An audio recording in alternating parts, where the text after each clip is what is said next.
1, 2, 3, 4, 5. 1, 2, 3, 4, 5. Yes, I do. You sound good.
Streaming on clickorlando.com, you're watching News 6 at 10.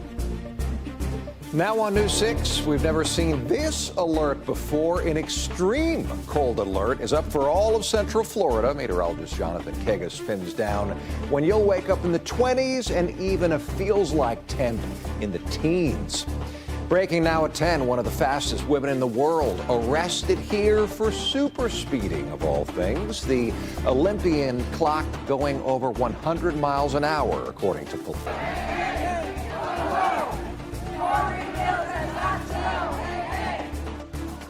Protesters and voters confront a local congressman over his support for ICE, how Congressman Corey Mills handled some tough questioning for a second night in a row. Bird flu spreading tonight in parks far beyond downtown Orlando's Lake Eola. 100 dead vultures in one local county, a dozen ducks in another. What wildlife workers want you to know. This is kind of sacred ground, and I think it should be. And the end of an era is near when construction fences go up and when the Pulse nightclub will come down for a permanent memorial. But once again, we got to start with that extreme cold weather we've been talking about. Not as much as what's happening outside right now, but the worst air in 15 years or more is coming. Promise you that. Good evening to you. I'm Eric Von Anken. Very glad you're with us tonight. No frost or freeze warnings tonight. Anyway, I want to bring in meteorologist Jonathan Kegas. Those warnings are coming again and again. This extreme cold advisory is something new, at least to us. I know you guys have been hearing about it. It is, yeah, for sure. 2014, they got rid of the wind chill advisory. So the last time, this is brand new because it kind of combines the wind and just the regular cold together. But in 15 years, this is the first time we've seen the advisory like this. And we've been talking for nights now that this was going to be the coldest air that we have felt since 2010, which is the 15 years. So that's the last time that we had an advisory of this magnitude. That's for dangerously cold wind chills, potentially as cold as 7 degrees across Central Florida. That opportunity is going to be there because the wind is going to be so strong. So all this stuff starts to happen on Saturday. You see the tumble here. Most of the early afternoon will be in the 50s. You will notice the breeze kick up significantly. Gusts at times 40 to 45 miles an hour.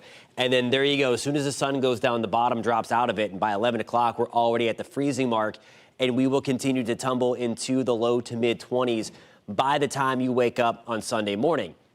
Now, there is an opportunity for a few flakes across Central Florida. I think a lower opportunity along the east coast of Florida. That's all dependent upon an area of low pressure that's moving away. Stray opportunity for a flake along the coast. Better opportunity, in my opinion, along and southwest of the Florida Turnpike and then right along I-75. National Weather Service even giving a 20% to 40% shot closer to Tampa to see those flakes, something extremely rare for the Central Florida area. I'm going to show you the high-resolution future radar for this potential snowfall and talk about how cold it gets in your neighborhood coming up at about 10:19. Jonathan, thank you for everything you need to know about the cold stretch, like places you can go that have heat. Head to clickorlando.com/freeze guide. We got all the shelters as well as forecasting and how to properly protect your home, like your pipes and pool. Again, that's clickorlando.com/freeze guide. Breaking now at 10, one of the fastest women in the world on the racetrack is accused of going even faster on a local expressway. Gold medal winning Olympian Sha'Carri Richardson just walked out of the Orange County Jail past few hours or so, arrested earlier today for super speeding. That's going 100 miles an hour or more. In this case, deputies say they clocked her car doing 104 on the State Road 429 Western Beltway today near Stony Brook Parkway. They say that she was also, quote, dangerously tailgating and traveling across lanes of travel to pass other motorists. Richardson most recently gained prominence after she took gold for the 100 meters at the 2023 World Championships and the Olympic relay in 2024. However, the star athlete is not without her share of controversies either. In 2021, she was barred from running in the Olympic 100-meter race after she tested positive for a chemical found in cannabis. And just last year, she was arrested after being accused of domestic violence. Again, Richardson has posted $500 bond and walked out of the Orange County Jail around 8:30 this evening. We have posted full details for you of the arrest and a look at her career on clickorlando.com right now. Our other top local story for a second night in a row, angry protesters and voters have confronted Congressman Corey Mills over his support for ICE. Tonight's town hall in Oviedo, though, drew an even larger crowd than the one last night and a larger protest. News 6's Ashley Garrett talked to the congressman after this heated meeting. Well, it looks like it's the same name of the game, just like it was Wednesday night. As you can see behind me, there are several protesters chanting, holding signs that read, "What about ethics, honesty? Ethics matter, vote him out, and we must stop ICE." Now, I did want you to also pay attention to something that we're going to zoom into right over my shoulder. It's another sign, one of many, that reads, "We are again not allowed to go inside to get video or audio." Now, I asked one woman who identifies as a representative of Corey Mills why that is. Why are they choosing to not allow us to get video or audio? And she replied to me, she's not at liberty to say.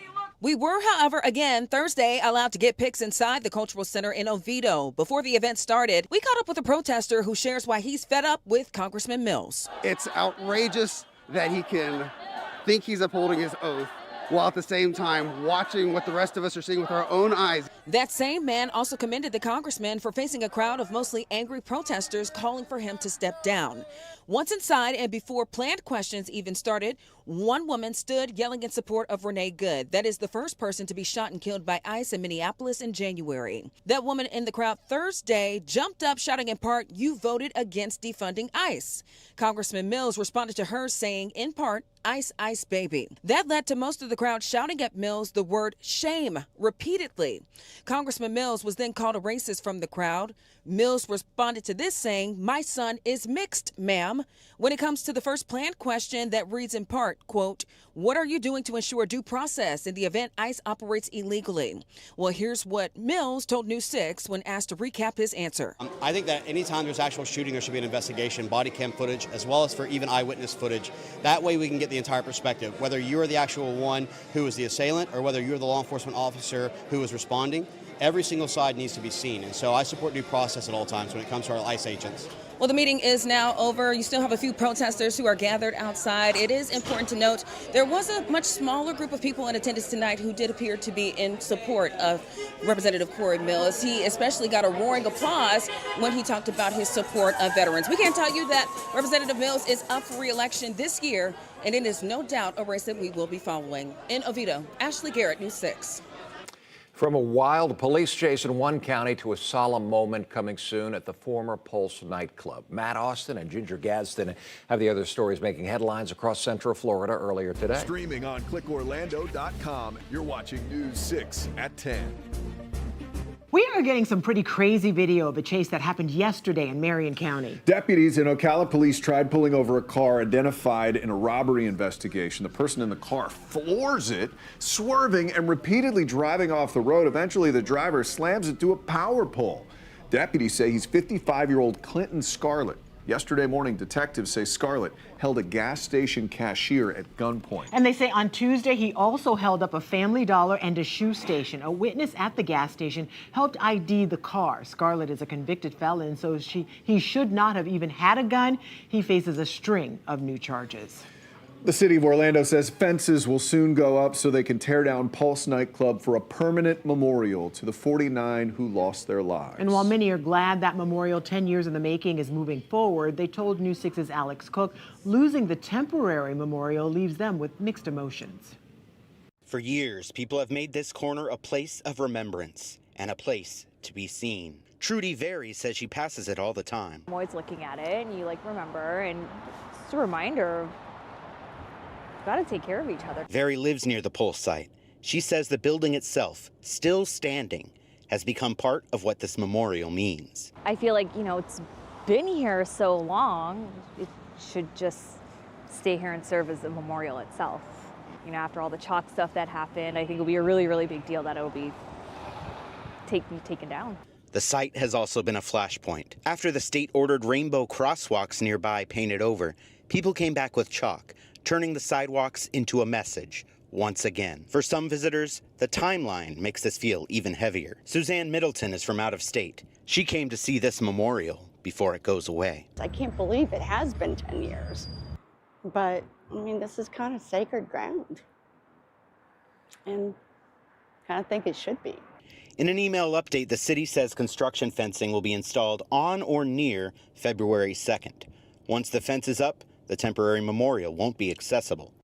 The city also says removal of the building is anticipated in mid-March as plans move forward for a permanent memorial. For a city that's grown used to this rainbow-colored corner as a place to remember, the next few days could be the last time it looks like this. In Orlando, Alex Cook, News 6.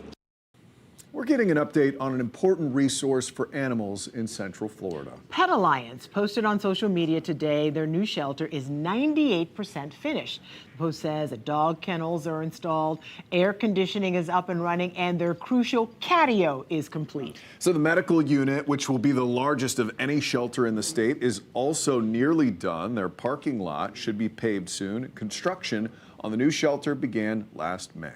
The 25,000 square foot shelter will replace the one that burned down in September 2021. 17 cats died in that fire. The building was a total loss. It was caused by an electrical short. Well, if you or someone you know takes their shoes off on an airplane, you might not do it again after seeing this. An American Airlines flight from Connecticut to South Florida delayed on Monday when intense cold caused a pipe to burst on the plane, sending water rushing down the aisle. Take a look at that mess. You believe what you were seeing in that moment? No, I couldn't believe it. If they know that the pipes are freezing on the planes on the runway, that's a pretty serious lack of aircraft management and ground maintenance. And get this, because American is calling it a weather-related issue, they're not issuing any automatic refund. They're going to get some pushback on that big time. Well, for a daily conversational look at breaking news and stories shaping up around Central Florida, please join us for News 6 at 3 o'clock. Ginger and I are live there every weekday. We hope you'll join us. It's a 911 call that may have saved a young boy's life. There's a child pedophile with 2 kids in his truck. One's a runaway. Where are you at, sir? He's coming down US 1. His name's Darnell. A convicted sex predator was busted last month with a missing boy, allegedly, who feared for his life. How the man who made the call was just honored. You'll hear from him. Bird flu spreading tonight in parks far beyond downtown Orlando. 100 dead vultures in one local county, a dozen ducks in another. What wildlife workers now want you to know about this.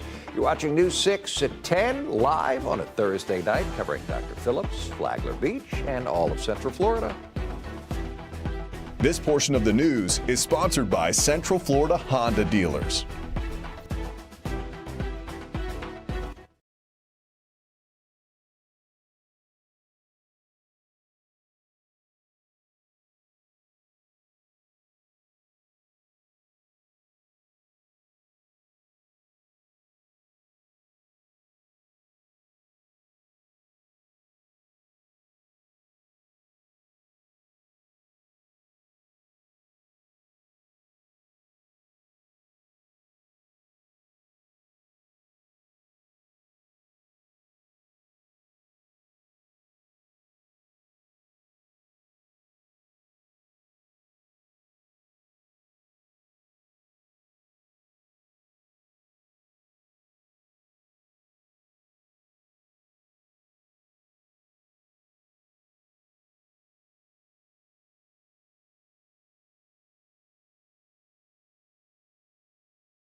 Now on News 6 and new at 10 tonight, one of the worst outbreaks of bird flu appears to be spreading to more local counties. For weeks, we've been telling you how dozens of swans were dying at Lake Eola in downtown Orlando.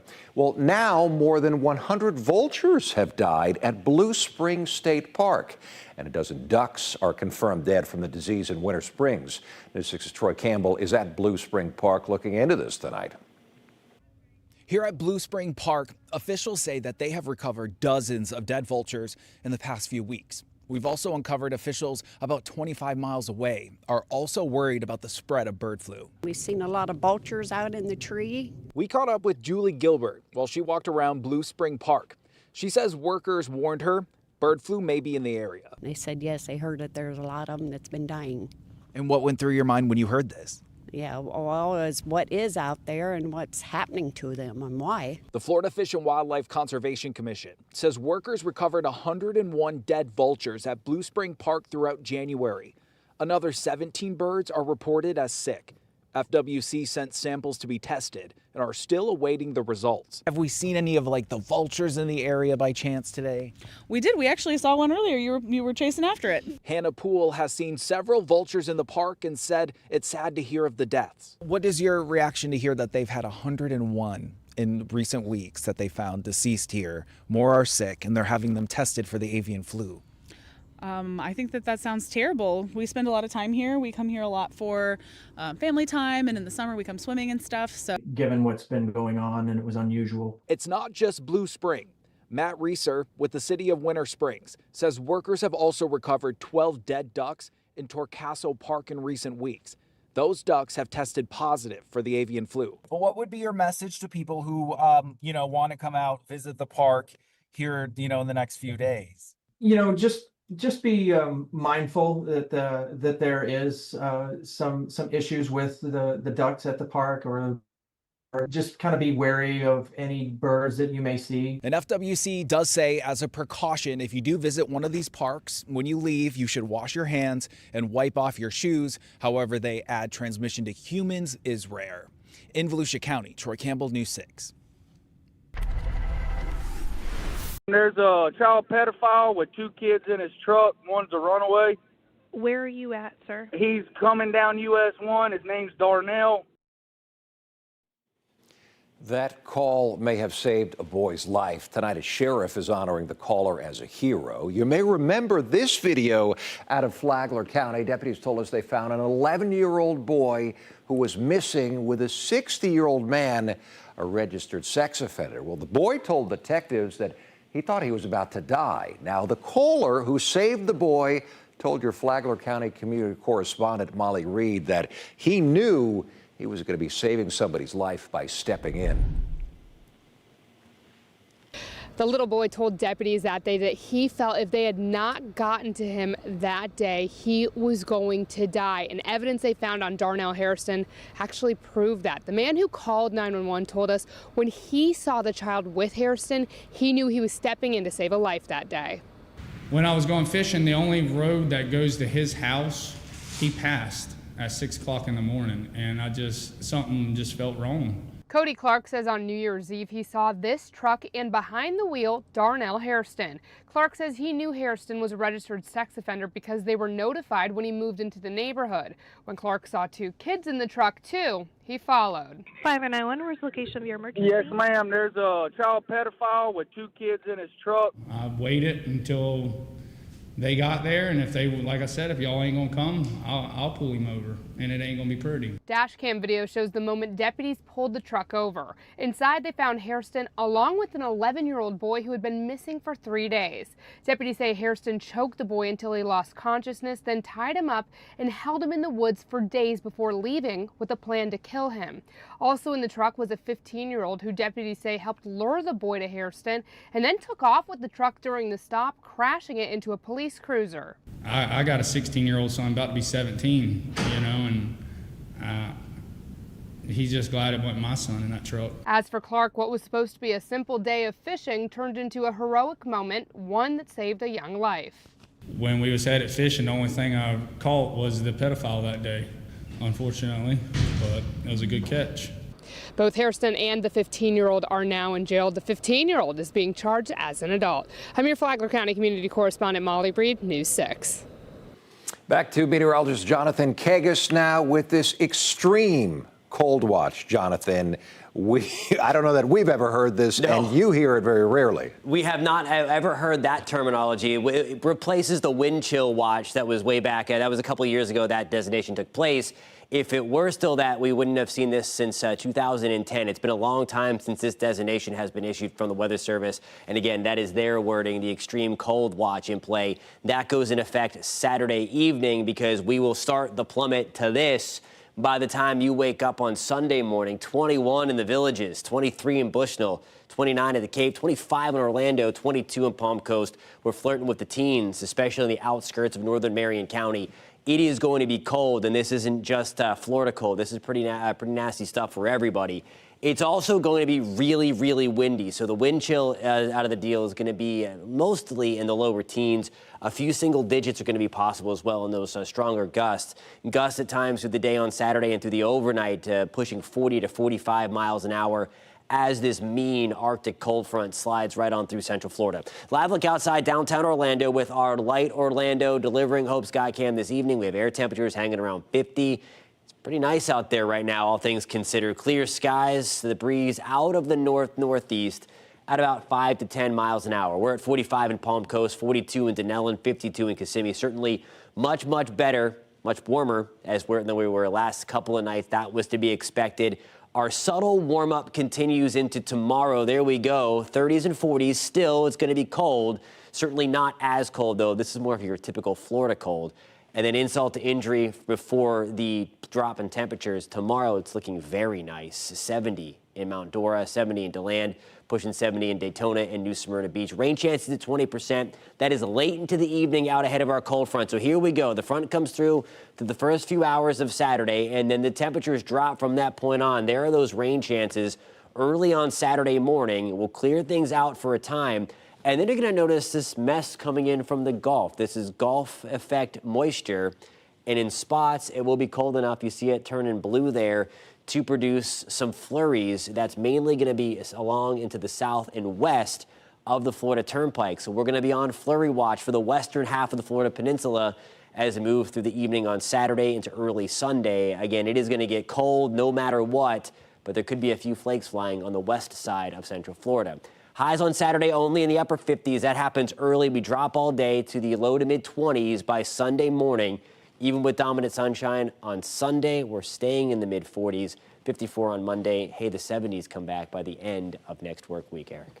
Jonathan, thank you. State lawmakers want to make changes to how tobacco products are marketed to your kids. Next at 10, the changes that they are proposing.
The state is pushing to limit the exposure that minors have to non-FDA approved vaping devices. They're focusing on the marketing and planning to use the money they collect from fines to fund anti-vaping campaigns. We want to do the wisest thing the legislature can do and ensure that these products are removed from marketing, promotion, and access to people under 21 years old. Miami State Senator Alexis Calatayud is sponsoring the Florida AgeGate Act to stop non-FDA approved vapes from being advertised. Right now, only 39 e-cigarettes are authorized by the FDA. The rest aren't supposed to be sold here. The FDA reports that illegal vapes often contain chemicals like lead and even formaldehyde. So they are being sold today without FDA approval in convenience stores, in gas stations across the country. To combat the lack of enforcement when it comes to the sale of these products, the law will instead hone in on advertising, making that illegal to get these products out of sight for minors. In 2024, a Florida Youth Tobacco Survey found that 7.4% of children between 11 and 17 in the state used vapes. That's higher than the national average that sits just under 6%. This legislation makes sure that in Florida, there is a prohibition on marketing these devices, on displaying and promoting them, and that in all of these locations that there is a definitive barrier between people under 21 years old and these explicitly these products. If the bill becomes law, retailers found in violation of it would be fined and risk losing their nicotine permit. Reporting in Orlando, Stephanie Rodriguez, News 6.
Not as bad tomorrow. We're still waking up in the 30s and 40s, but it's going to be about 5 to 10 degrees warmer.